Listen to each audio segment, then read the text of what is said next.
მოგესალმებით, ეს BMG-ის ამინდის პროგნოზია, რომელსაც გარემოს ეროვნული სააგენტოს მონაცემებზე დაყრდნობით მე, ანა ელიკაშვილი წარმოგიდგენთ. 28 მარტს სრულიად საქართველოში დრო გამოშვებით ღრუბლიანობა მოიმატებს. დასავლეთ საქართველოში +29, მთიან რაიონებში კი +28 გრადუსია მოსალოდნელი. აღმოსავლეთ საქართველოში ასევე +28 გრადუსს უნდა ველოდოთ, მთიან რაიონებში კი +24. რუსთავში +21, მარნეულში +17, თელავში +19, სიღნაღში +21 გრადუსი. ამალოში +17, ლაგოდეხში +13, ცხინვალში +18, გორში +19 გრადუსი ფიქსირდება. სტეფანწმინდაში +9, ბაკურიანში +10, გუდაურში +6 გრადუსია მოსალოდნელი, ბორჯომში +19, ახალციხეში +17 გრადუსს უნდა ველოდოთ. გადავინაცვლოთ დასავლეთ საქართველოს ქალაქებში.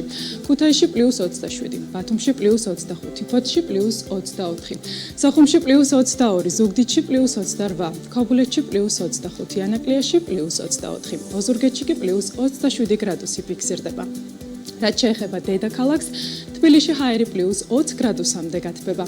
ასეთი გახლდათ ამინდის პროგნოზი საქართველოში 28 მარტისთვის. დარჩით BMG-ზე და თვალყური ადევნეთ ყველაზე საქმიან ამინდის პროგნოზს, რომელსაც ღვთის წყალთან ერთად წარმოგიდგენთ.